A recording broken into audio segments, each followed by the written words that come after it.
and welcome, Jana Wilson. Thank you, Paul, for having me. It's a pleasure. I am so excited to have you here because Aw. I know that we had a little chat before we pressed record about how I felt about your book, and we came up with uh, the because it was a roller coaster for me.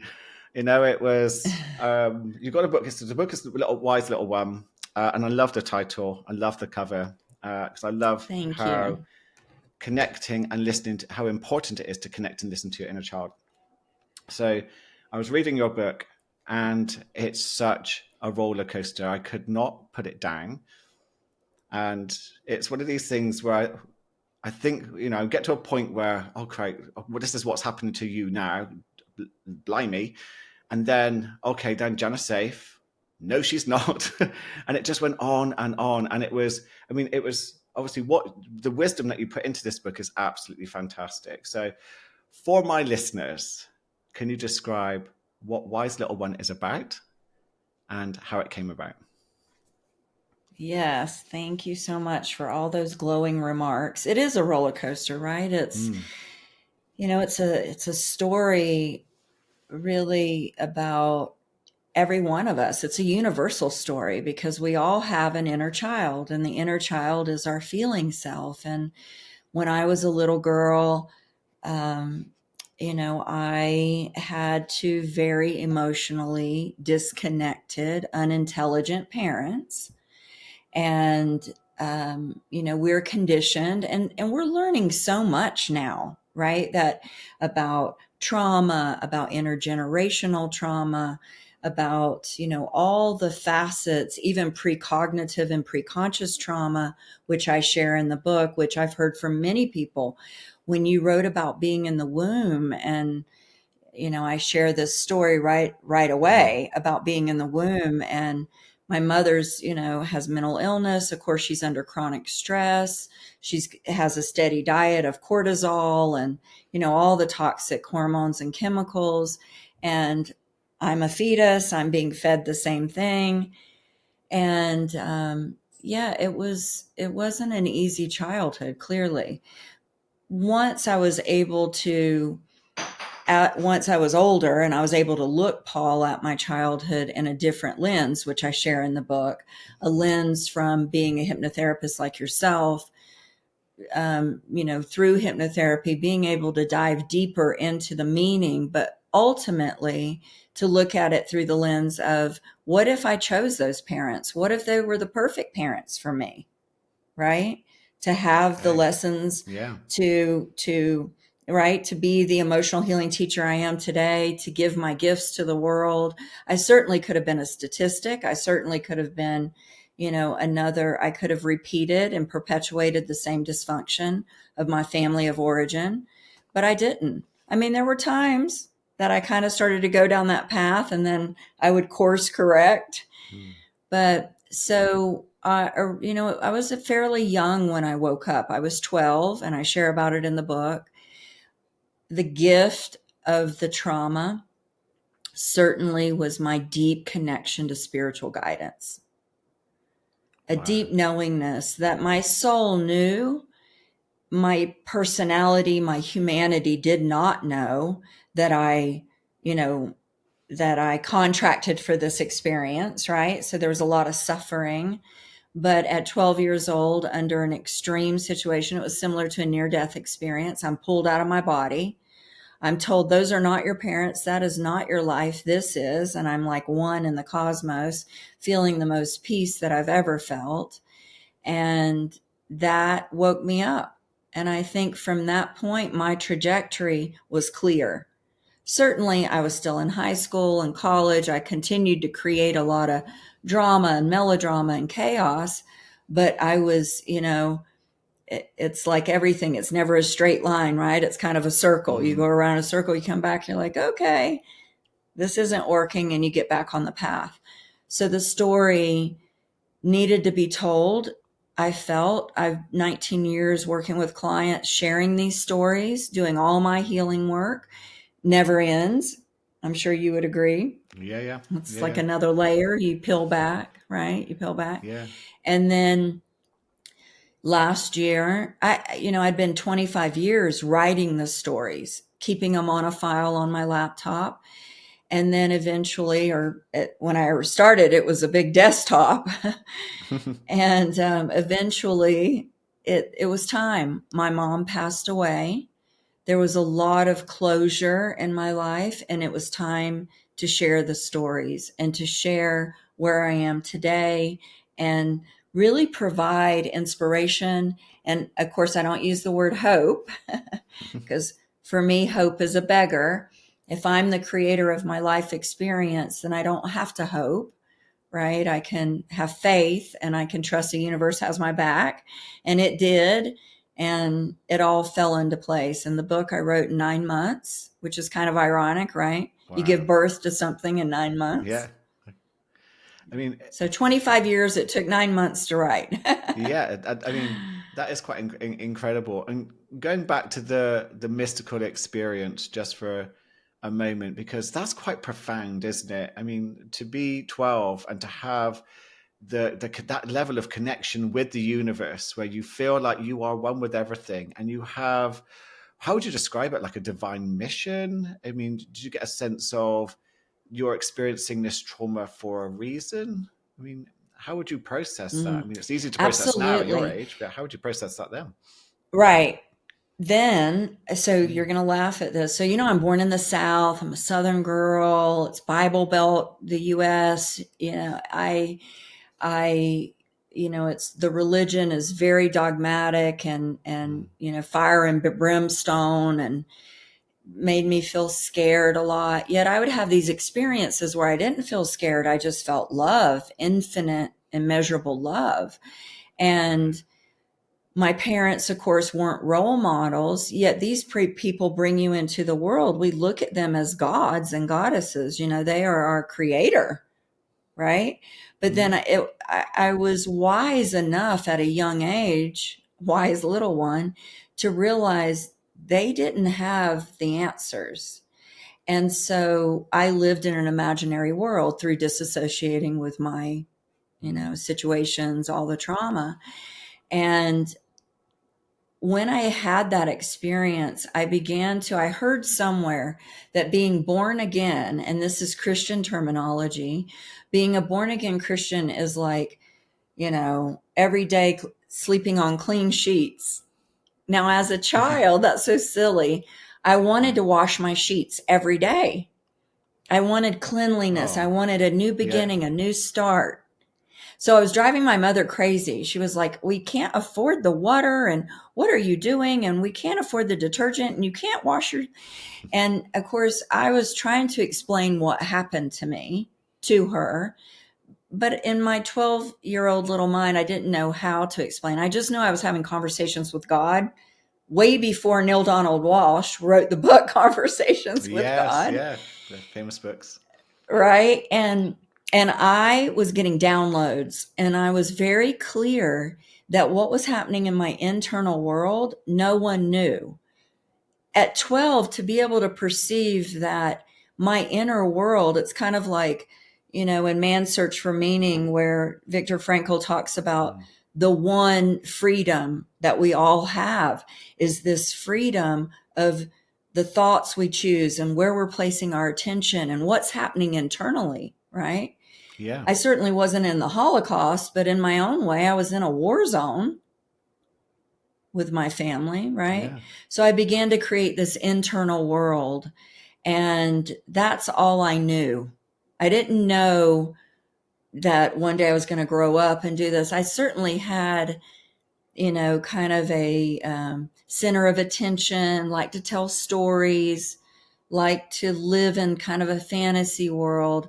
But it was not until I was a teenager, like around 19, and I was away at school, that I started to wake up to remembering what had happened 7 years earlier, which, in that time Yeah. frame from 12 to 19, 7 years is nothing to us as adults. No, but But when it's a you're a long time for you. child, that's like a long Yeah. time. And so it started to come back really strong. And that's when I started to have the thoughts, and the mentors would show up on my path. And, I share about it in the book. Yeah, and just to, because I will ask this question because I guess some people might be thinking this, you know, your domestic experiences. I mean, some skeptics might say that might have been a way of you protecting yourself. How would you? What would you say about that? If anyone was doubting your experience, what you went through, when you're teenage years, In protecting myself in what? as in, yeah, Disassociating? yeah, disassociating, creating, because you said you're good at stories, or creating your own world. I mean, has anyone ever questioned? I know they did because you were brought up in a quite Christian, um, sort of environment, but yet your experiences are completely different. They're very deeply spiritual. So I'm wondering, were there any influences, or were there anyone questioning, Oh, what good you question. experienced? Yes. And yeah, No one questioned what I experienced because I didn't share it with anyone other than maybe my okay, mother. I yeah, was trying to share. Now, my mother, is a very complex, as we all are, wabi sabi, perfectly imperfect mother, right? She had mental illness, there was chaos, but, it's really this human experience, the human condition. It's the two truths, mm, light and dark, right? She was crazy and she was sane. She was divine and she was diabolical. She was a saint and she was a sinner. She had, and she was a Gemini to boot. So she definitely had the multiple personality, the duality. But my mom, because she would go into hospitals, back then they called it a nervous breakdown. And when mom would go into hospitals, Paul, they did electroconvulsive therapy. It was many mm, years later. I had a lot of shame about that because, of course, in my family and extended family and community, anyone who knew about that, one flew over the cuckoo's nest, right? Like it was yeah, so. But my mom would come back. It was many years later when I was working at the Chopra Center when Dr. Simon, who's a neurologist, Deepak Chopra's partner, said to me, I was sharing him with this story and I started to shake because I still somatically was holding all that shame in my body around my mother and how I grew up with this mm, mentally ill mother who had shock treatment. He said, I'm curious, Jana, how would she come back after? And I said, oh, she would be reading Raymond Moody and, near death experiences. And so a lot of that was already being put into my consciousness as a child. yeah, And it was like a knowingness kind of. And if you look at it mm, from a reincarnationist perspective, it would make sense that that was the perfect recipe for me to have this mentally ill mother who goes through this electroshock treatment, goes into a higher state of consciousness for a short time. She wasn't able to sustain it because her environment didn't change. So she would mm, pour into me. Paul, when I don't know if you probably do, but when patients go into psych wards, they'll do art therapy and different types of therapeutic stuff with them, right? Well, my mom would do art and she would come back, and one of the things that she had done was a crochet of a 8 by 10 hanging on the wall, and it said, "Today is the beginning of the rest of your life." And I remember it would, she had a lot of these kind of sayings, and I would be like, no, I'm 8 years old. Today's not the beginning. Like the beginning was 8 years ago, and she would, really help me to look at things deeper. And then, of course, she would start to go back into her unconscious behavior. okay, But for me, I was in a higher state, right? Because she had yeah, downloaded all this into me. So I truly believe that I've had a reading before that I'm an old soul, chose those parents. The experience was exactly what I need. Of course, I had people who, as I began this path, I have no contact, to answer your question, with any mm, extended family members. I still have contact with my brother. It's limited. He's very fundamentalist Christian. They think that I'm of the devil, I'm woo woo, okay, so I really had to divorce them because, yes, they think I'm, out yeah. there. Yeah, and I'm wondering, what the journey was like for you with that sort of, with your, the Christian background, and yet you're experiencing something which is going against, you know, your sort of, the culture that you're being brought up in, and going back to, what you believe about yourself, and what why you've experienced your trauma as a child. Do some people find that offensive? As in regards to, do you ever get people coming up who are going through trauma and are resistant to, oh no, I didn't choose this. Why would I choose this? This is quite hellish. Like again, why would you choose what you went through? So, could you open up a little bit about that? Because I Right. guess people listening, they'd be, what will you say? Well, we live in a very mysterious universe. Right now, you and I are Mm, talking on technology that, in the very recent past wasn't even available to us. It was there, we didn't know it. We're on a rock flying 70,000 miles and meat coated skeletons, right? Like through this mysterious universe that yeah. we must learn to live in the unknown and the mystery. And I certainly Mm, can be certain sometimes about everything's a mystery, which is also collapsing that I'm certain this is the truth. I'm yeah. not certain that reincarnation exists. Nobody is. We don't know what happens when we die. Here's what I began to ask myself. If I accept a reincarnationist perspective, which isn't taught in the West, right? It's readily accepted in the East. In Hmm. most places around the Yeah. world, reincarnation isn't questioned. And we certainly have enough evidence. If you start to go down that rabbit hole, they're going to find evidence of children having memories of, who they were in a past life, and parents taking them to people who are still alive and then being able to Mm, validate the child and everything that they're saying. So here's where I go to. I ask a client, if your creator, do you believe your creator wants you to feel at peace and free, right? Liberation. yeah. Yeah. And they always say yes. Hmm.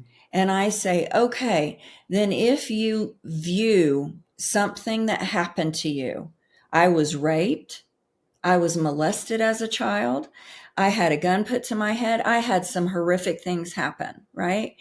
I either could be a victim of that and continue perpetuating that cycle and not break the Mm, cycle of dysfunction in my family of origin, or I was at a point where I had a choice.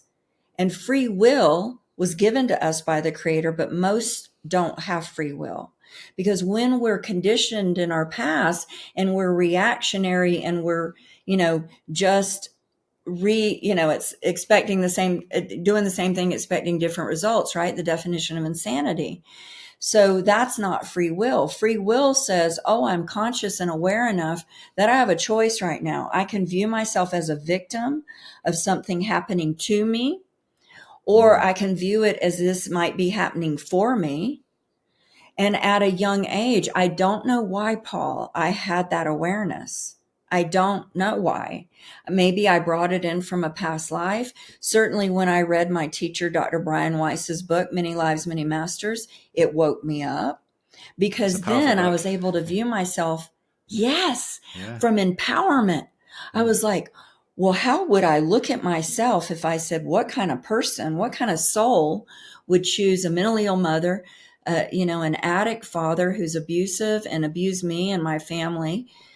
Well, oh, she must be pretty strong. She picked up her karmic lessons. mm, She got busy about taking care of it. Karma is action, right? It's what you sow, you reap.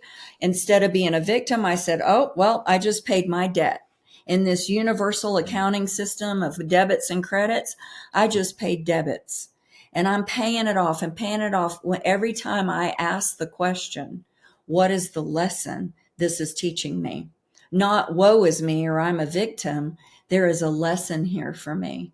And it was a game changer. So to answer your question, when I work with clients who I do interviews in private work, the interview process lasts an hour to hour and a half. And one of the first questions I ask is, what is your spiritual practice? Because I practice psychospirituality, psychology combined with spirituality, mhm. science combined with mysticism, right? Not just Yeah. approaching, it's a more holistic approach, right? Like you are. Yeah. So I ask them, are you open to reincarnation? Now, if they say, yes, I'm open, I don't really understand much about it.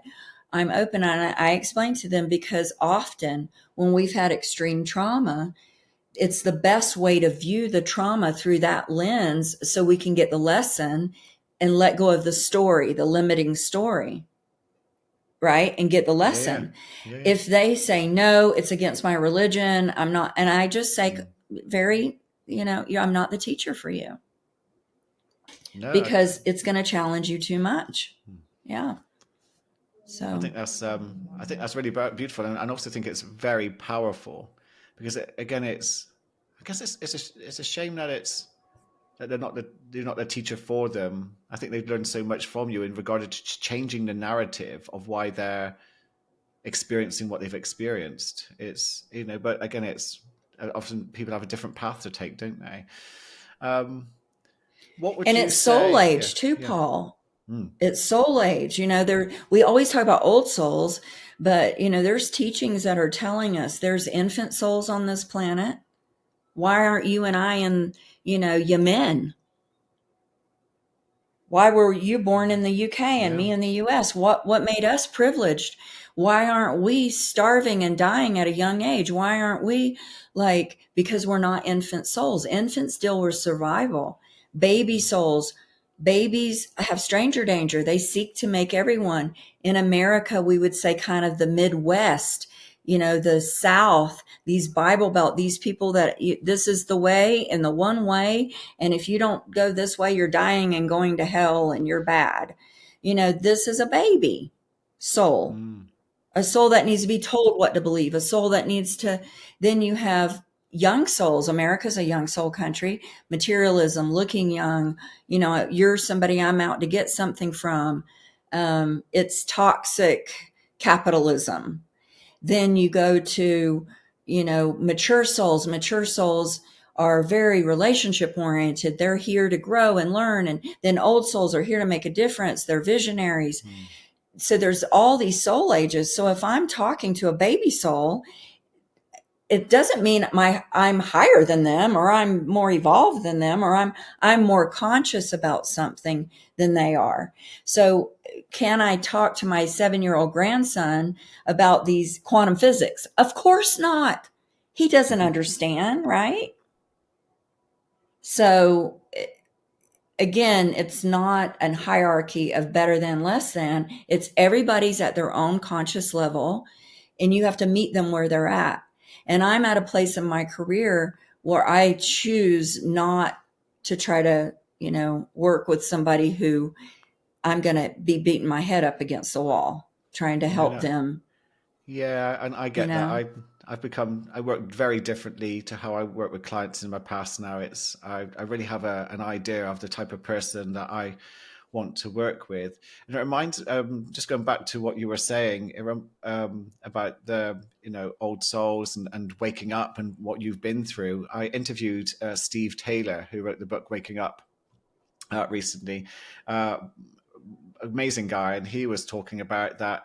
And he wasn't talking about an old soul sense, but he was talking about how trauma and crisis tend to wake us up, and we Mm-hmm. reach into ourselves and we realize that we have more powerful, we have resources, we learn so much and gain so much from this awakening Mm-hmm. experience. And it sounds like, from what you've been through, you've had a huge awakening experience, which then becomes a gift. Like I've had, a lot of people who listen to my show know that I've been through quite a lot of trauma, and from that, I'm just so grateful that I've experienced all of that, and I'm very, I've connected with my younger self, and I know how bad it was for them at times, but also at the same time, but look at what we're doing now. They would never have guessed that I would have reached and connected with millions of people through my work. And so I'm grateful that my trauma has led to this, as well as I'm guessing you must be quite grateful that your trauma has led you I to wouldn't be change able to any work. of Yeah, it. yeah, I would yeah, go over and do it all again if yeah, it led me to this point in time. yeah, And that's when you've really extracted the lessons and the healing.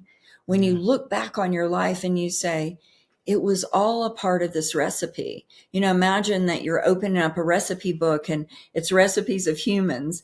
And, it's like, take, 18 years of childhood trauma mixed with two emotionally healthy parents, and throw in a rape, and throw in a single mom for 7 years, and then a marriage that's passionless, but it's a good relationship because my ex-husband and I had a good relationship, and you kind of mix it all and then throw it in the oven and bake it for 57 years, and voila, you have Jana, emotional healing educator. It's like, it's our recipe.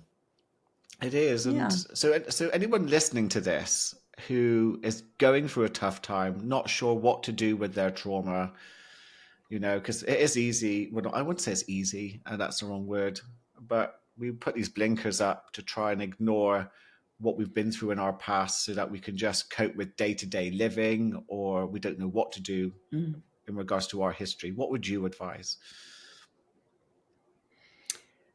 Well, if they're brand new starting, or if they're in crisis, you mean, Mm. or Yeah, they're anyone they're who's, ready yeah, to take that first step. first step, the people who Yeah, need to take the first step. I think, emotional intelligence is something that is so lacking in our school systems. It's lacking in the conversation that we're having in the collective consciousness. It's starting to get, more prevalent with conversations like you and I are Mm. having. And, certainly there's the positive light side of social media that it's bringing this to the forefront, the memes and everything. So it gets people understanding.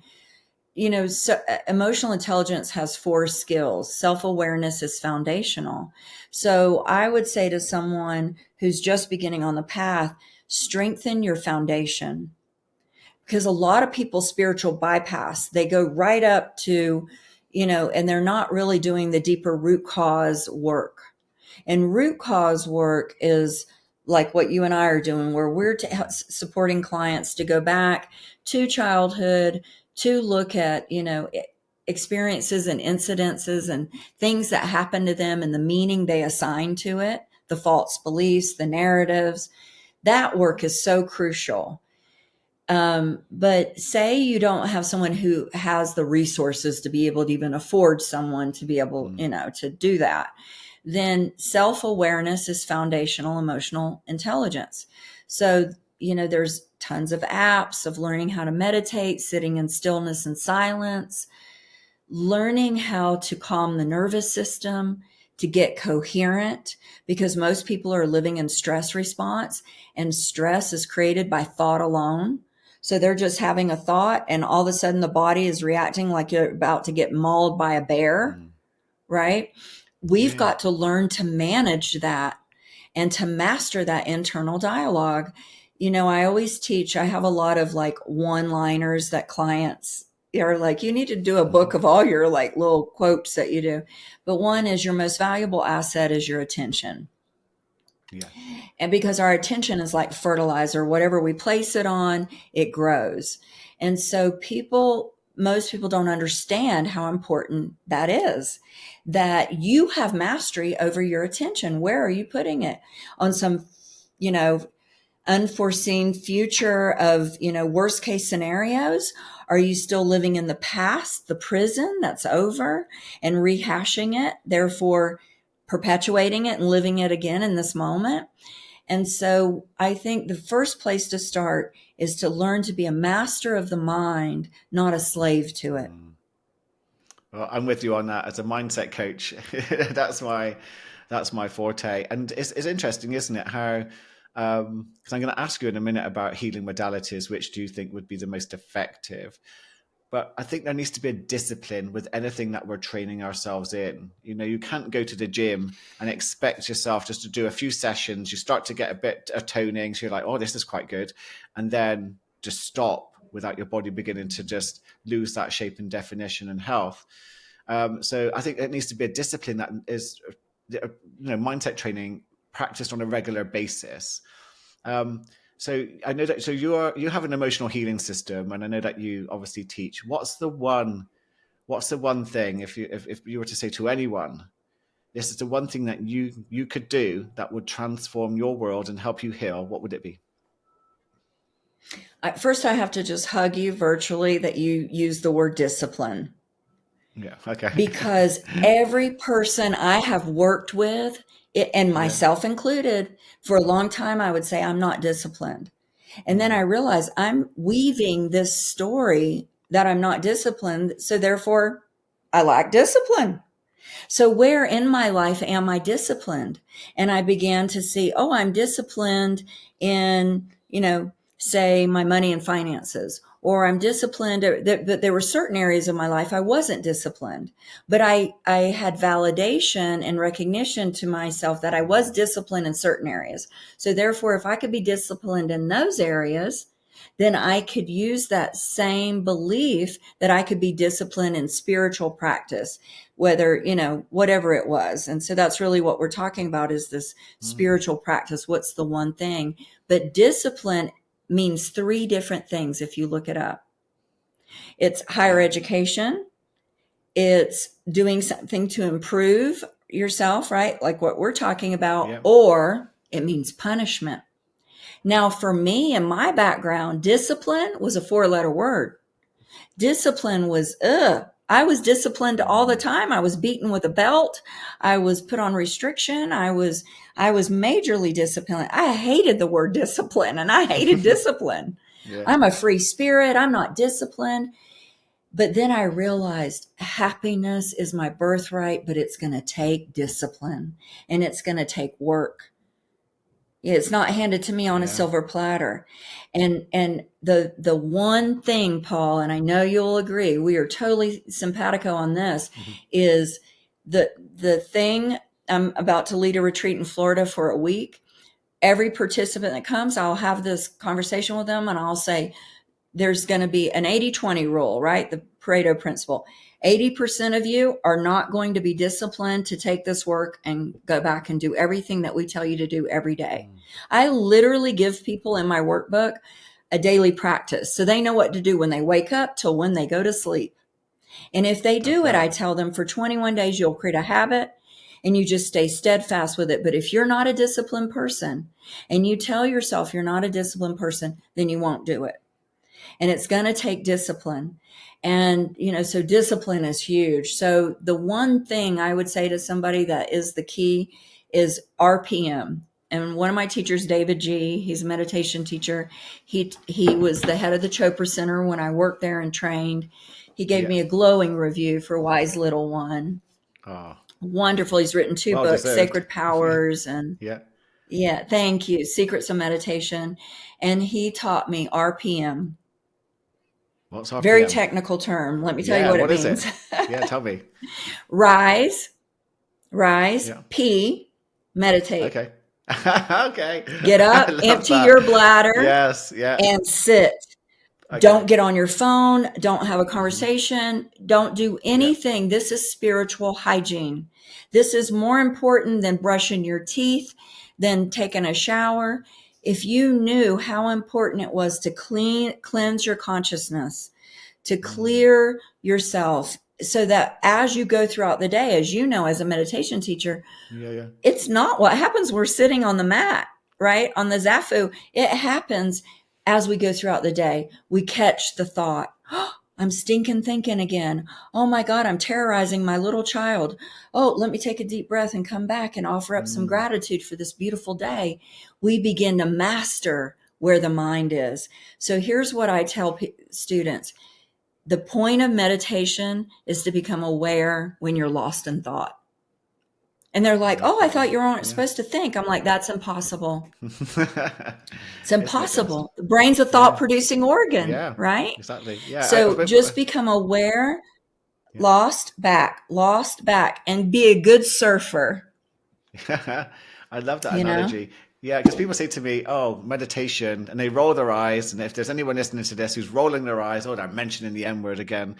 It's so important, and you're right. You can't switch off your brain. When clients mention that to me, I say, "Well, that's called death or a coma, isn't it?" So let's do something Exactly. where you're learning to just become aware as a consciousness of your experience, and let's just see what begins to pop up in your Yes. experience. Whether it's thoughts, whether Yes. it's sound, whether it's whatever. It's great to experience. And I had a client the other day who said this beautifully. They were like, okay, so I've been doing this meditation with you for 30 days. and it feels like my problems are really over there somewhere. Instead of me reacting to them, I get to choose how I respond. And I thought it was so beautifully said that they were Uh, gesturing to their problems. It's just right over there, they not created here. space. Yeah, That's what it's absolutely. doing, Yeah. space. Eckhart Tolle, I'm doing a training with Eckhart right now on teacher of presence. Yeah. And he's been in my life for about, I don't know, 18 years. Once he really came on the scene, I felt very resonant with Eckhart. And he said to me once, Jana, your mind's like a overcrowded living room. You got to create some space, Love right? that. Like get rid of some of the furniture. And that's what she's telling you. The problems are over there because she now created space so she can view them and not react to them and respond, as you said. Yeah, and that's such a powerful thing to do. So because I'm a big believer in if you can relax your nervous system enough and help regulate it, so it becomes from move from dysregulation to regulation, then it becomes Yeah. easier to focus on training the mind and also working on trauma issues. Because otherwise, if you're in that constant state of fight or flight, trying to work on something is really difficult, really difficult. Oh, absolutely. Yeah. And Heart Math, you're familiar with the Heart Math Yeah, Institute here heart in the math. Yeah, US? yeah, yeah, yeah. So you Yeah. talked So about I trained coherence with earlier. Yeah. them. Yeah, so I'm a heart mouth facilitator, and in 2008 I found the heart math, and at that time I was like, "Oh, that's so simple."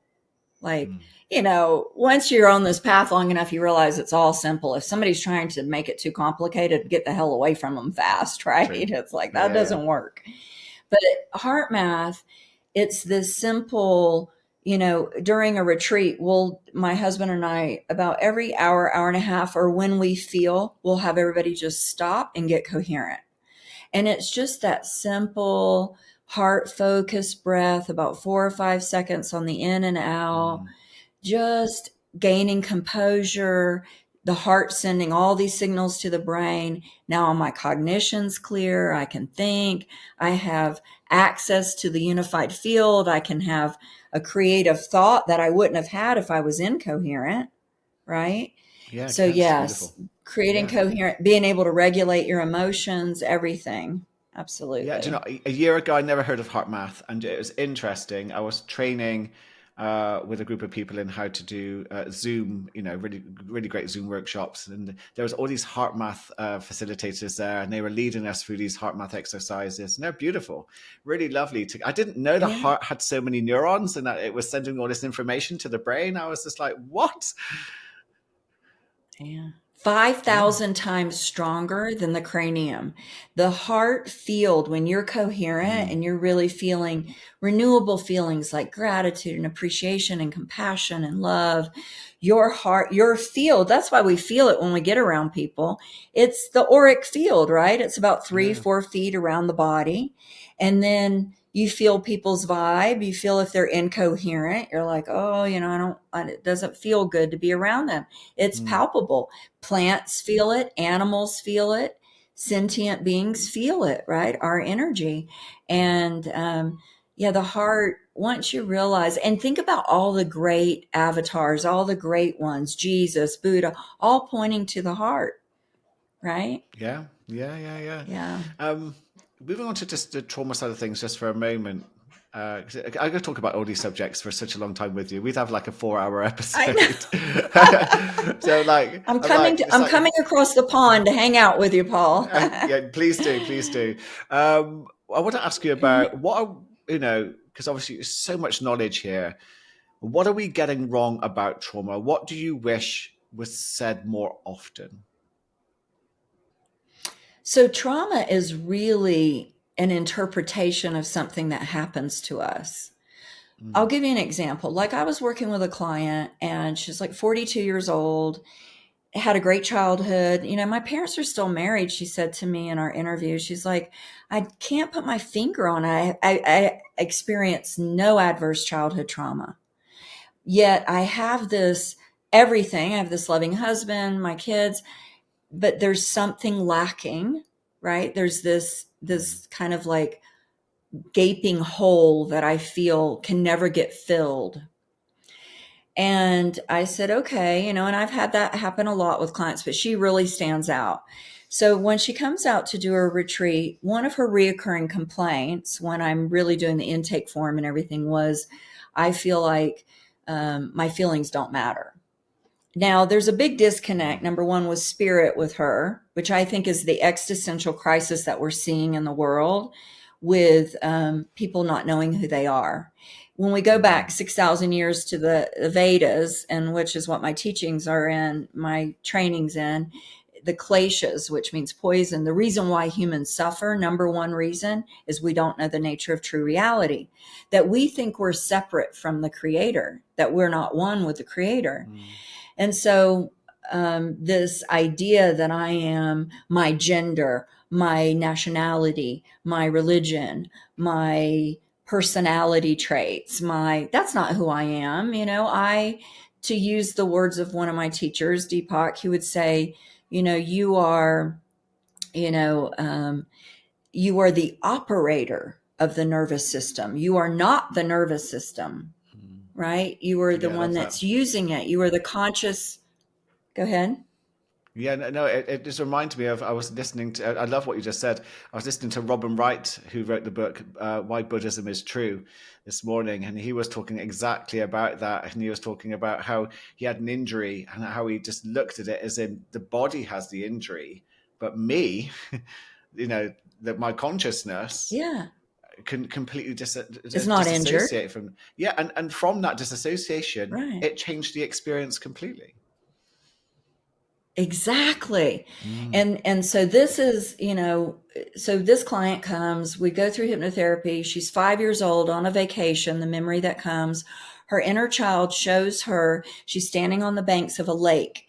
Now, lakes are murky. She had only swam in a pool. So she was frightened and she said to her parents, Mom and Dad, I don't want to go in and I'm crying. She's crying and please don't make me go in. And they're like, it's fine. It's fine. They don't listen to her and respect her wishes. And they force her in the water. In that moment was a trauma for her. And the trauma became, my feelings don't matter. And I don't know what's best for me. Others do. So of course she set her psyche up to attract relationships, people, experiences, circumstances, conditions to mirror back to her. Her feelings didn't matter. And she continued to do that. And so here she is in her midlife crisis going, why am I not happy?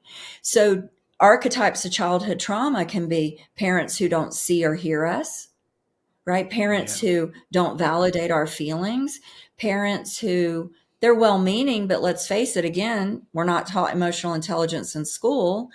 Parents who live vicariously through us, like the stage parent or the sports parent, or parents who can't regulate their emotions, like we were talking about, lose their temper, parents who can't model good boundaries, talk about the other parent or overshare with the child, or these are all traumas.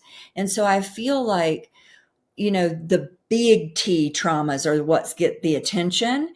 So the Yep. people who are silently going around going, I'm miserable, like Emerson said, most people live lives of quiet desperation. William James, the philosopher, said there's two types of people, the once born and twice born. Once borns, when the soul pokes its head out a half lived life, says, go back to sleep, like I got to conform to what society says and what my parents want and what, I can't listen to that deeper urge of my soul saying, mend my life. I've got to do what's expected of me. And they they go to their death. Paulo Coelho, I'm probably butchering his name, the alchemist, the Yeah, author, yeah, the yeah, yeah, Brazilian yeah, yeah, author. yeah, yeah. There's a beautiful documentary called Power of the Heart. You've got to watch it. It's on Gaia, Okay. Yeah, the cool. I'll have a app look. Gaia, Yeah, yeah, yeah, Gaia. yeah. Watch it, Paul. You'll love it. He says in it, do you want me to tell you what your heaven or your hell is? He says, I will tell you one day when you're on your deathbed. There will be a little girl or a little boy standing there. And if you know them, that will be your heaven. But if you don't, that is your hell. Ooh. Ooh. That's giving me goosebumps. Yeah, it makes me a That little resonates. emotional because, Yeah. I wrote this book to inspire people to say, well, what is my inner child? I want to know them. I want to be intimate with myself and love myself and see my beauty. And like Rumi said, by God, when you see the beauty of yourself, you'll fall down in awe. If we had And that's more why, people yeah. falling down in awe authentically, Yeah. imagine how different the world would be. Well, that's what I think, because I'm an eternal optimist, you see. I think the world is exactly as it's meant to be right now. And I think it's going through that because I think our parents have passed to us this mantle of, well, they've passed to us our trauma, and we have the power to begin to say, okay, then I'm not going to pass this on. I'm going to do my best not to pass this on. And so, Cycle in breakers. yeah, like it's like we're filters. It's like, thanks, parents. It's like passing the relay. Thank you for that. But I'm not going to pass this on to the people that are around me. So by healing myself, I get to do less harm to other people around me. So in a way, it's by taking on the Mm, discipline and the responsibility of, well, if I work on myself, then I get to, it's like a ripple effect in the pond, isn't it? Every person I touch will be affected by who I become. So I'm a big believer that we're always in the right place at the right time in the right circumstances. It's just our perception sometimes that says that we're absolutely. not. Yeah. I think too, there's a misconception of the understanding of selfishness and self Mm. responsibility. I think that people that aren't conscious of the work that we're doing can view words of falling in love with yourself as selfishness, as narcissism. Yeah. The Greek mythology saw his reflection and fell in love, and Mm. this gets thrown around a lot. Oh, they Yeah. have Yeah. narcissistic personality disorder, or they're a narcissist. Listen, that's a pretty big diagnosis, right? Selfish people ask you to show up for them and do for them. And when you don't, they call you selfish. Self responsible people say, I am responsible for whatever's showing up in my world, and the buck stops here. I'm going to Yeah. take responsibility for my feelings of happiness and my feelings of pain and suffering. Right? It's Yeah. nobody else's responsibility. And that creates conscious relationships. So now if you and I are in a relationship and you say or do something that upsets me, I would never say to you, Paul, you hurt my feelings. That's unconscious. I would say, Mm. Paul, when you said or did this, what was your intent? And then you may say, oh, and explain to me. And I say, okay, because, I had a story going on. I Mm. had a story that you was thinking this about me, and I was getting upset and offended, and I was creating a whole narrative about it, and I thought I should just ask him what was his intent, right? Yeah. Yeah. But we're not taught that. Yeah. Yeah, no, that's it's. I So think that's it's a nice thing to come to a close on, as I think that's a good, nice reflection for people to think about and take away with them. Besides the amount of gold that has come from our conversation, Jana, where can people contact you? Because honestly, this has been such a great conversation, and I think there are lots of people listening that are thinking, okay, well, I want to know about these retreats. I want to know more about this book. What is it that Jana has to offer? So, where can they find out more about you? thank you so much, Paul. JanaWilson.com is the author website with the book, Mm. and Amazon, of course, you can purchase the book, and it's available distribution worldwide. At all retailers, even mom and pop, they can order it. So bookstores, I like to support local, not all Mm. the billionaires of the world with their conglomerate, their lion's share of the. And then emotionalhealingretreats.com is my business, the emotional healing system Mm. that I certainly compiled. I didn't create. This is wisdom that goes back, like I said, 6,000 years. I just distilled what I felt was relevant for someone to fully heal from the foundation all the way to Mm. the top. So it's meditation, just to give you the idea.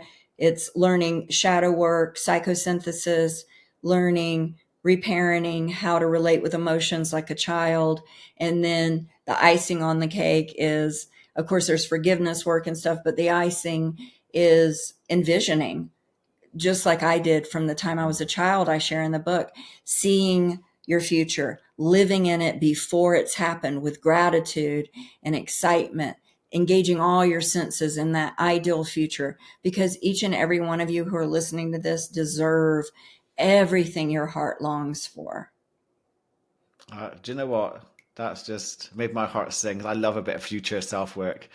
I think it's so incredibly powerful. You cannot underestimate the power of connecting with your future self, especially with a sense of gratitude. Absolutely.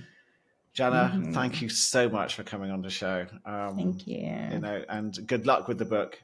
It deserves to be a bestseller. And if you're going to read it, prepare yourself for a roller coaster of a ride. That's what I say. Thanks, Paul.